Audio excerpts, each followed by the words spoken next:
What's up, everybody? Steven here, the Horror Freak 85, here to do another Wild Eye review. Another one by Dustin Ferguson, or Dark Infinity. This one is Demonoids. This says it's a runtime of 58 minutes, but of course it's probably like about 45 minutes. Now this one I started to like more than Clowns of Halloween. The first half was really good, strong. I enjoyed it, which is hard to say at times, but I mean, I'll admit if something is good or not, in my opinion.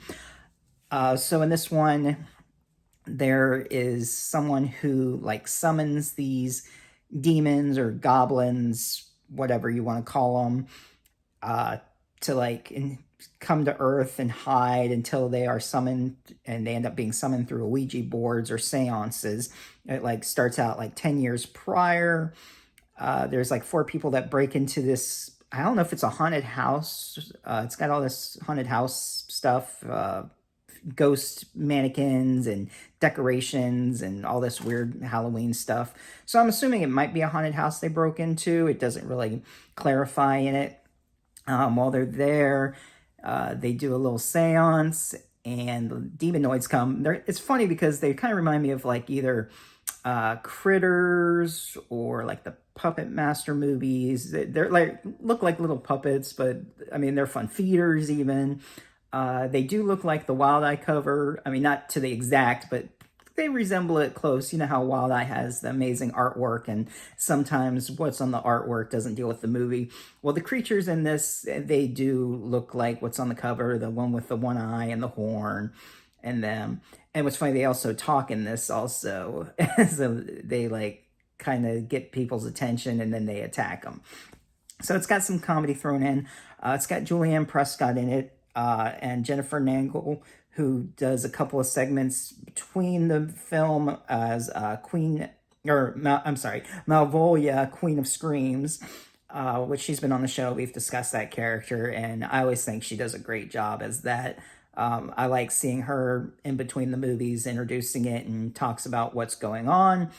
Not too many creative kills in it. The creatures just like eat people, tear them apart, attack them, basically what it is.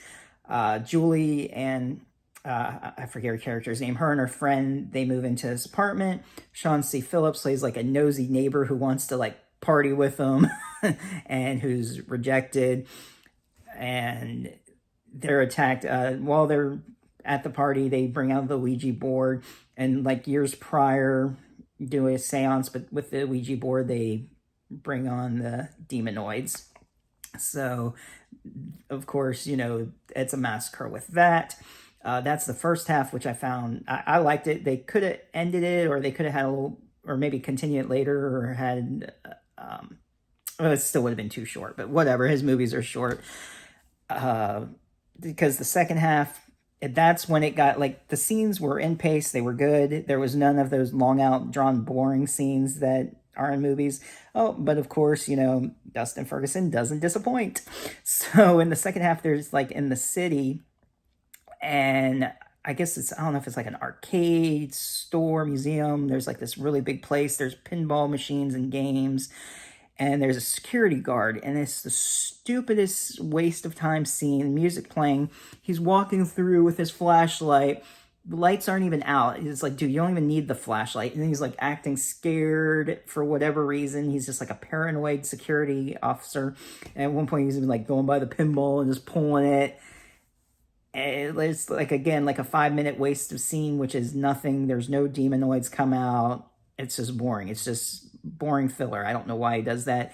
And like I said, you don't need a flashlight if the lights are on. If the lights were off, then that'd make more sense. But he's just doing the flashlight ridiculously.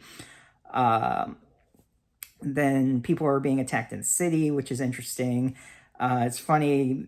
There's like this fair and arcade again. It's a separate area. I don't think it's where the security guard is. But the demonoids are playing Mortal Kombat, which is funny. So like, I mean, it's funny points to it and it's things that I did enjoy, but then it's got its cons, which it's same thing as his usual movies. Like there's good parts, there's bad parts, mostly bad, but I was surprised there was more good. I just wish it ended the way that it started off strongly with that. and then there's like this, it ends with like a news report, fake news, and there's not really an ending to it. It just suddenly just abruptly ends. So like the second half just totally ruins it. And yeah, then that whole security guard, he did get his, and but then there was a part where he was sleeping and he woke up and he's like, "Oh, can't even eat my candy in peace." It's like you were sleeping, not eating candy. So there's just stuff that doesn't make sense that totally could have done without. But people being attacked in the sea was funny, and like the little demonoids when they talked, they were funny. So there were the perks of it. I mean, is it worth checking out? Sure, it's on Tubi, or you can get the DVD physical release if you like collecting, which, I always recommend physical copies regardless.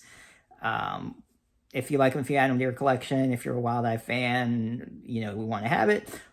Definitely, I mean, it's a great company. They do put out some really good movies. I'll put a link down below to them. I'll put a trailer. I think there might be a trailer. If not, you can just listen to my review, but I'll see what there is on YouTube. If you've seen this movie, let me know what you thought. And if you're new to the channel, be sure to subscribe, hit that bell for notifications, and see you next time.